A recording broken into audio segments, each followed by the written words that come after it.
Lightning like Steve McQueen. I'm in the fast lane when the light turns green. And I built tough, I ain't nothing but grit. Cause I made rugged blood, sweat, and spit. Yeah, like a horse I fly. Better push yourself in for a bumpy ride. I like to play hard, but I work harder. And I weather the storm cause I'm built stronger. What is up, ladies and gentlemen? We are back. We are live. It is the Freight Coach Morning Show, the top morning show in transportation, coming to you guys every single weekday, 8:30 a.m. Pacific, 10:30 Central, to break down some industry headlines. And most importantly, provide some actual insight into what you can do with all of this information. This is your first time tuning in. Welcome. This is the real side of freight, ladies and gentlemen. And I say that every day. And what I mean by that is I only speak to transportation professionals on this show, as well as my twice a week long form podcast, because I want to put the right information out there from the people who have done what you're looking to do or who are currently doing what you're trying to achieve. So you can take that information, apply it, utilize it, and see a meaningful difference in your business and your life. It's one of the many, many reasons why I'm probably flying that American flag behind me every single day. A, we're the greatest nation on earth, but B, I'm living my American dream, and I want to help each and every one of you live yours as well. Carla Isted, howdy. Thank you for tuning in. Corey Buchan, happy Monday to you. Yes, it is Monday. Let's see. Michael Rogers, good Monday morning to you as well.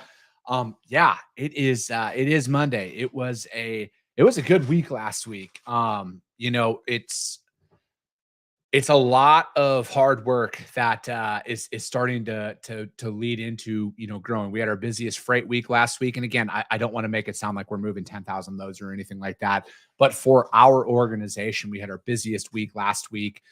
We pretty much did more freight in 1 week than we did in an entire month a couple months back, So it's like, it's really exciting to see that growth out there, especially in a time when there is so much content out there geared towards how there's no opportunities and everything else. And that's just not the case at all. There is plenty of opportunity out there. There is a lot of opportunity. It just takes a lot of effort to kind of get up there and get that moving. So, and I think especially now as we get closer and closer to the holidays, I mean, I think that the freight is going to continue obviously to move.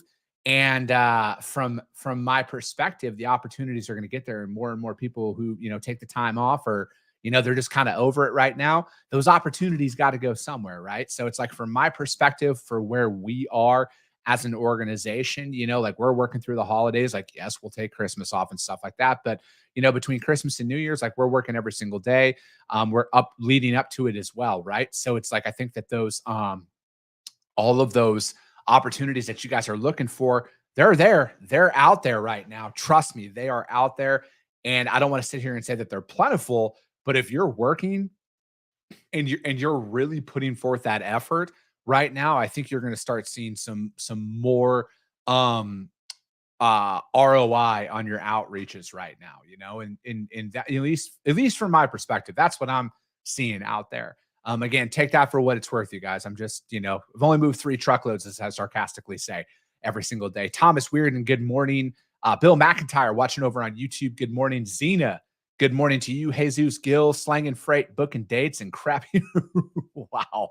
Look at that. Good morning to you, Jesus. LinkedIn user, morning, y'all. And Thomas says, freight never sleeps. And speaking of never sleeping, no, I'm not going into some, you got to do this to be successful rant or anything like that, but kind of like what I was talking about, what our plans are around the holidays and, with freight and everything. And it is, when I started creating content, I used to do those little daily videos, like I said, and Mondays was always Mindset Monday. And, from my perspective, we are, in the midst of I don't want to call it like a major shift or anything like that, but I think that, there's a definite rise in opportunity that's going to happen for the individuals who really focus on the basics. And, my mindset is always execution, right? Like I've talked about this before. One of my core value in my business and my personal life is just do the right thing, right? And I think that if you right now apply that blocking and tackling basics of operations that works so well in this industry, that you're going to separate yourself so much more, right? Because there's this big push for automation and everything else. And in my personal opinion, you can't automate bad training. And my mindset is going to be geared towards doing the little things right repeatedly. I think that will add more value to any of your customers than any automation tool. Now, this isn't going to be for everybody, right? So I want to be abundantly clear. But I think from my perspective about where I am in my business and how I am going to earn customers freight here in the new year, and then from here on out, is it's going to be our predictable reliability in doing the little things right every single day. That's what I'm going to focus on, and that goes to my customer relationships, that goes to my carrier relationships as well, right?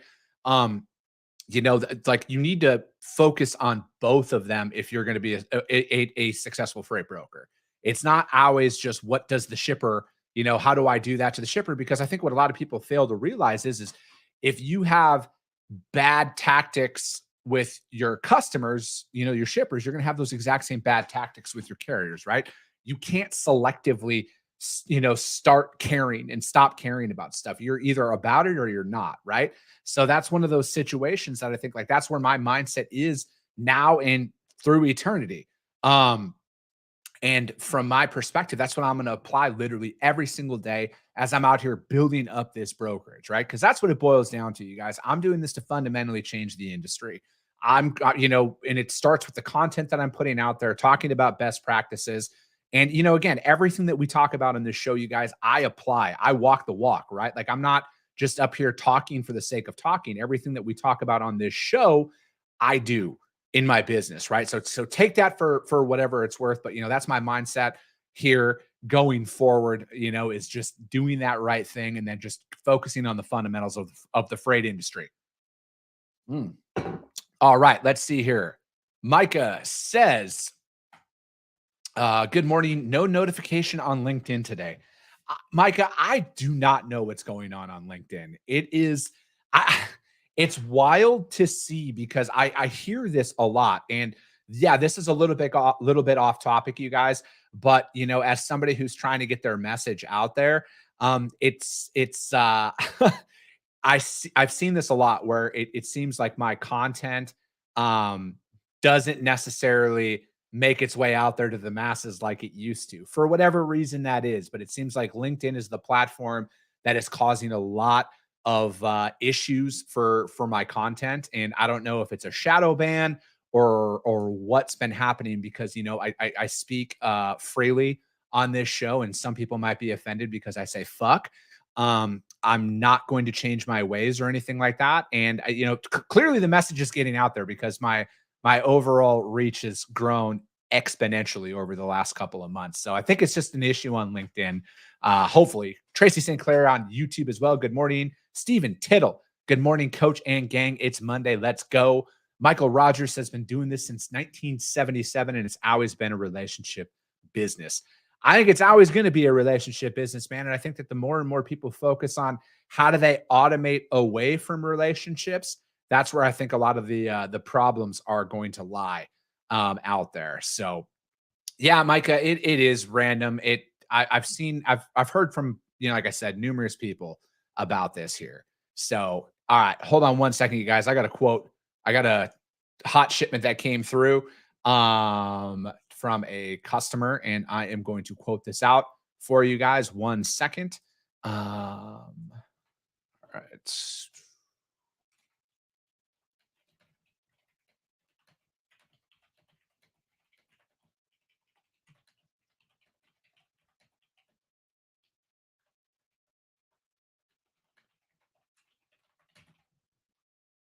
All right. Perfect. Sorry about that, guys. Again, I'm out. Like I said, we got freight moving, and I gotta quote stuff out in the middle of the show. So it's gonna happen. You want to know how I quoted that though? These guys up here, green screens. You guys, I literally all the freight that I'm moving inside of my brokerage is one based on the rates that I'm quoting on green screens. You guys, I mean, I literally use them all the time, and it's kind of a perfect segue on how I had to kind of pause for a little bit while providing a rate, but that rate was provided based off of green screens here. So you guys, yeah, hit them up. Every single load that I'm moving inside of my brokerage, it's one based on their pricing. Stuart, the hobby trucker. Good morning. Thanks for tuning in again, Stuart. Good to see you back. All right, you guys, let's get into some articles here. As always, the links to the articles that I break down are going to be uploaded onto the YouTube channel, as well as the Coffee with the Freight Coach audio only replay, which is on iTunes and Spotify almost immediately after the show. You guys, and again, if you guys get value, you guys hit that subscribe button, share it out through your network. Okay. First article, fleetowner.com. What were Fleet Leader's top challenges of 2023? Brokers. No, I'm just kidding. As a broker, I like to rip on brokers as much as the rest of you guys do. Anyways, back into the article. The trucking industry has had its fair shares of challenges this year. Less freight, lower rates, high fuel prices, and lingering supply chain woes. 23 has been a tough year. These are on top of persistent industry challenges such as parking, cargo theft, and predatory towing.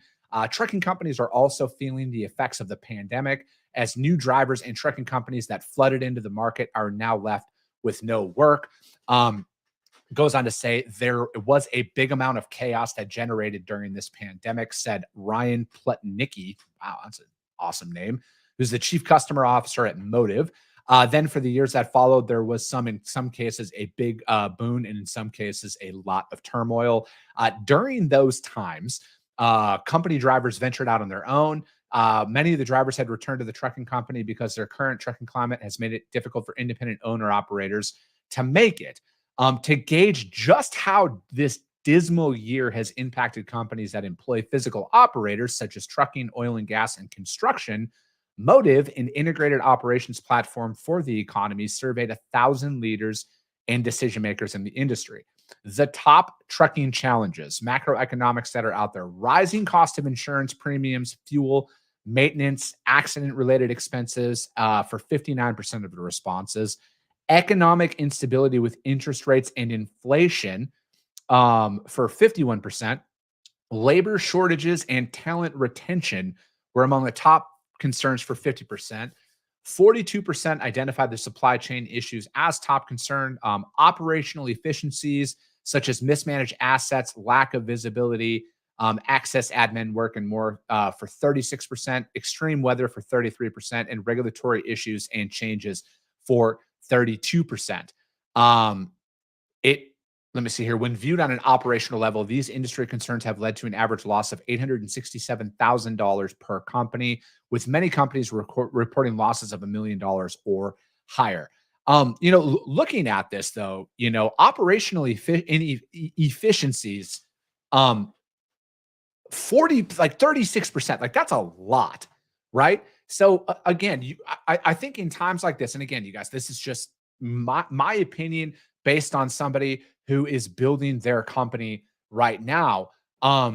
Operational efficiencies is my top concern at all times. Kind of like what I was talking about earlier, about, how you can't automate bad training and everything else. And, I think that's probably a lot higher than most people think. Right. And I'm just saying this because if you ask a decent amount of people in the trucking industry, what is their break-even point? I've found a large number that can't even answer that break, and that is an operational efficiency, right? So it's like, I think I'm not saying that all these other concerns aren't real, because they are, right? Insurance is going up, economic instability, interest rates, inflation. I'm affected by that as well, right? My household expenses as well as my business expenses are up exponentially with inflation and everything else. But again, I think like controlling what you can control, that's one thing that you can focus on. Operational efficiencies is something that you can control. So you should look into that, because I think once you work on that, other things start to uncover themselves, right? So I think, like, if anybody out there, that would be where I would personally start at all times. Where are the operational inefficiencies that are out there? Problems with visibility. Introducing data into fleet operations can impact efficiency. And then it goes on to say, I cannot imagine trying to manage the amount of data and safety events that technology is putting in. And then, it seems like All right. Fraud, both intentional and unintentional, is another thing I want to kind of skip around because it kind of seems like this might have been a sponsored article for the top part. Fraud in both intentional and unintentional. Another interesting finding from the survey was less than 1/3 of respondents, 27%, listed theft or fraud as a top concern. But the mood changed when questions concerning fraud. Almost half of the fleet managers and directors, 44%, believe that their business has been negatively affected by fraud. And even more respondents, 57% from the C-suite, feels fraud has a big financial impact. And then fraud can be anything from it's difficult to track and prove. Cargo theft is going on out there, and commit fuel. Employees commit fuel fraud by filling up their personal vehicles with it. And then fraud is an interesting finding. I think that from my perspective, fraud is always going to be a part of business, right? I had just saw what was it? Somebody got 20, they embezzled like 20 some $1 million from their company. Or so it was the Jacksonville Jaguars, excuse me, $20 million, right? So again, I think if you go back to operational efficiencies, if you're talking about people abusing the fuel cards and they're filling up their personal vehicles, how are you not tracking that? Right? Again, operational inefficiencies. I think it does. Again, it doesn't fix everything, but that's kind of where I started. And then it goes on to talk about technology that was going on out there for fleets and everything. Again, the more and more I read this article, it seems like it's more of a sponsored one for the company. And I just don't want to go in there because I'm not affiliated with them. So I'm not going to say anything. But there are some good talking points inside of this article. And I think the biggest one, as I had mentioned, you guys, is operational efficiencies. All right, start there. What can you fix? What can you save on? I go through my P&L every single month and see, where is my money going? Where is my revenue going consistently, right? Obviously, lawyer, accountant, bookkeeper, all of that shit. Those are some staples out there. But did I spend a couple of things? Because just like everybody, like I get in the moment too, you guys, right? I'm in the zone. I buy shit. And then I'm like, did I actually need that? Right. So I think, like, from a financial standpoint, dissect that P&L at any given moment and uncover some of that additional revenue that's out there. But industry fleetowner.com, what were fleet's top challenges out there? Let me see here. Stephen Tittle says insurance even has a broadened dishonest act endorsed for fraud. Everyone has that, right? This is the first I'm hearing about this, Stephen. Broadened dishonest act. Are any of my insurance friends who watch this show, DM me or reach out to me? I want to talk about this. Catherine Whitehouse, good morning to you. All right, you guys, let's go into the next article here. This is just the gift that keeps on giving. Freightwaves.com, Teamsters warn of strike against UPS in Louisville. I am not the biggest fan of unions. All right. I'm going to be brutally honest. So you can take everything I'm about to say with a subjective viewpoint and a grain of salt.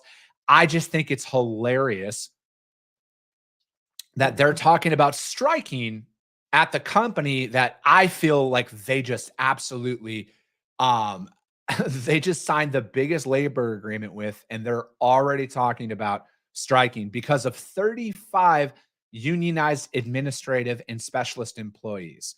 But the 20-some thousand that lost their job at Yellow, yeah, fuck them, right? Anyways, back into the article.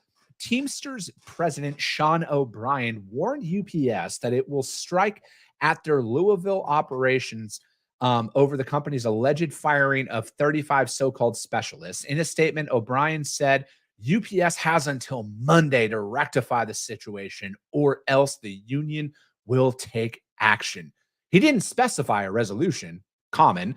I added that in there. And a Teamster spokesman wasn't immediately available to comment. According to O'Brien, the 35 employees were with members of the Local 89, one of the largest Teamsters representing UPS workers. O'Brien said UPS falsely claimed that management could perform the employees work. UPS would also not was not available for a comment. Local 89 represents more than 2,000 workers that were out there and more than 12,000 Teamsters at its primary air hub known in Louisville. Currently, more than 1,100 Teamsters are engaged in unfair labor practice strike against UPS competitor DHL in Covington, Kentucky. I saw that article, but yeah, it's interesting though. It's interesting that again they're talking about striking when they just signed the largest labor deal ever, right? And to think that there isn't going to be any sort of blowback or like what do you think is going to happen once you increase labor? Like, you think that they're just not going to find a way to make their money back? Like, again, I think that the Teamsters missed out on a golden opportunity to buy Yellow and show everybody how to run a profitable business, paying all the wages that they want. And again, very, very clear. I want to be abundantly clear. I'm all about people getting paid a fair amount. All right. But the tactics that you see again are blame the company. But my stance has significantly strengthened the more and more that of what I personally think happened with the people, the 20-some thousand quote unquote brothers of the Teamsters at Yellow that all lost their jobs and are out of work and were not placed. Like I've said numerous times, if that is false, if they had all been placed in other union jobs for the Teamsters, I'll eat crow. But I haven't found that anywhere. And I've also found a lot of reports out there that didn't happen, right? So it's interesting. It's an interesting strategy. And again, they could have bought Yellow and shown everybody how it's done, but you got to ask yourself something. Why don't they? Why don't they do that? They're not representing the worker per se. They're representing their own P&L because they're a business, okay? And that's what they're not going to talk about ever. They're all about their marketing ploy. And again, I'm a capitalist. I'm all about the free market. It's just odd. All right? That's all I'm going to say. It's just odd because it is so much more lucrative to start a business and build it up than it is to constantly torpedo other people's organizations. But again, I try to not let my personal bias come out too much in the show, but fuck it, it's my show. I don't like the bullshit that they pull. All right. It's very obvious if you've listened to my stuff, but I'll just be abundantly clear. I am not a fan of this at all. That article, just a quick one from FreightWaves, Teamsters warn of strike against UPS in Louisville. Yeah. Next article we're going to break down. Let me see here. Nadia Martin, good morning to you. Thank you for tuning in. Also from FreightWaves, monthly trucking employment reports steady after lots of volatility. After several months of significant swings in truck transportation employment, the Bureau of Labor Statistics reported in November jobs that reflected moderate changes. The seasonally adjusted jobs for last month was 1.58 million, an increase of 700 jobs. But it comes after a 4-month stretch in which July jobs dropped 6,900. August jobs fell 30,000, obviously due to Yellow, which I appreciate FreightWaves pointing that out. September jobs climbed 14,000 positions as some of the Yellow loss reversed itself at other carriers. And October recorded a drop of 3,600 jobs. The 700 increase reported on Friday reflected a market of reasonable stability that was also evident in the data for non-seasonally adjusted jobs. These figures were even more stable than seasonally adjusted numbers that were out there.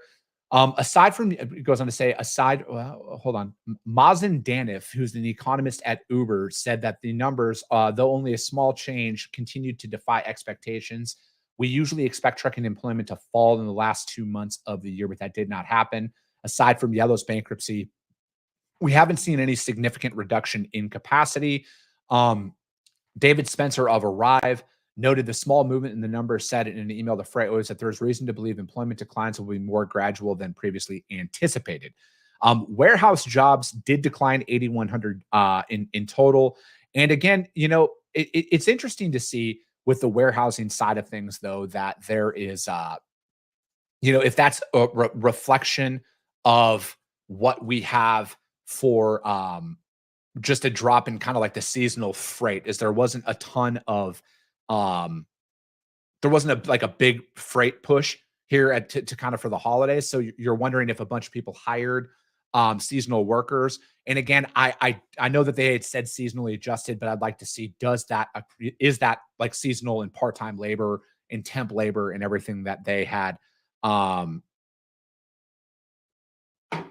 sorry, we just won that shipment, by the way, FYI. Quoted, won through green screens live on the show, you guys. Where else, what other freight podcast can you get a individual who looks as good as I do, just threw that in there, but who literally quoted, won, and booked a load all within a 30-minute live show every single day? That's what you get on this show, you guys, because I'm actually in the industry building it all up with you. Anyways, back to the employment article. But again, you guys, I think that it's good to see that jobs aren't getting slashed, right? Like that's a really good sign, I think, overall. And yeah, so that article though was from FreightWaves and his monthly trucking employment reports. And I did want to to make a point though about because they were talking about the overall jobs growth or something like that. It added 200,000. I thought it was funny that they got fact checked that all the jobs that were re-added in were lost over the last couple of years due to economic uncertainty, due to a certain thing that we all know what happened over the last couple of years. But yeah, you guys, that's going to be it for today. Those were the articles that we were going to break down. Again, I think at the end of the day, as we're wrapping up this year, which again, you guys, there's still a lot of opportunities that are going on out there. And again, you got to keep showing up every single day in here and making this stuff happen. And again, you always have to constantly be looking at your business, your operations. Where are those efficiencies or inefficiencies that you can fix? Again, you guys, it's all about controlling what you can control. Okay. That's the best piece of advice I could get, is control what you can control. And, again, there's just so much opportunity that's out there, and, I'm coming for it, right? Katie McDermott, happy Monday, everyone. Good morning. But that will be it for today, you guys. I got some guests coming on tomorrow and Wednesday, I believe, maybe Thursday. I don't know. I have to look at my schedule. You guys will see if there's somebody else besides me on the screen that I got a guest on that day. But as always, if you guys got value in what you heard, subscribe to the show, you guys. Share it out there to your network. That's how we are the top ranked podcast in transportation, is because of each and every one of you. And mainly that's how we help more and more people, is because if you see value, your network's going to see value as well. I appreciate you guys. I love you guys, and we'll be talking to you soon.